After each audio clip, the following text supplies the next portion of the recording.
అంతే. స్తోత్రం కలుగునుగాక. Praise the lord. హల్లెలూయా. నేనంటాను, ఆత్మ ఎవరిలోకైతే వస్తాడో వాక్యాన్ని ఇంకా దగ్గర చేసేస్తాడు. ఆత్మ ఎవరిలో అయితే ఉంటాడో వాక్యం చదవాలని ప్రేరేపణ చేస్తాడు. ఆత్మ పొంది వాక్యాన్ని దూరంగా ఉంటున్నారంటే దురాత్మ నన్ను కానీ అతడు పరిశుద్ధాత్మను ఎదిరిస్తున్నాడు అన్నమాట. పరిశుద్ధాత్మ పొందినవాడు ఎప్పటికప్పుడు సమయం దొరికితే చాలు మోకాళ్ళు వేసేయడానికి ఇష్టపడతాడు. పరిశుద్ధాత్మ పొందినవాడు సమయం కాదు, స్థలం దొరికితే స్థలం చూసుకొని ఇటు అటు చూసి చట్టాలు మోకరీలు ఇలా దోశలు పెట్టి యేసయ్యా పరిశుద్ధుల స్తోత్రం అనటం ప్రారంభిస్తాడు. బంగారం కావాలని కాదు, వెండి కావాలని కాదు, అక్కడేదో అపాయం వచ్చిందని కాదు.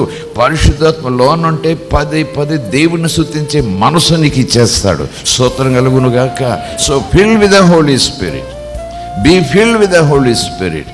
పరిశుద్ధాత్మతో నింపబడండి, పరిశుద్ధాత్మతో నింపబడండి, పరిశుద్ధాత్మ చేత నడిపించబడండి.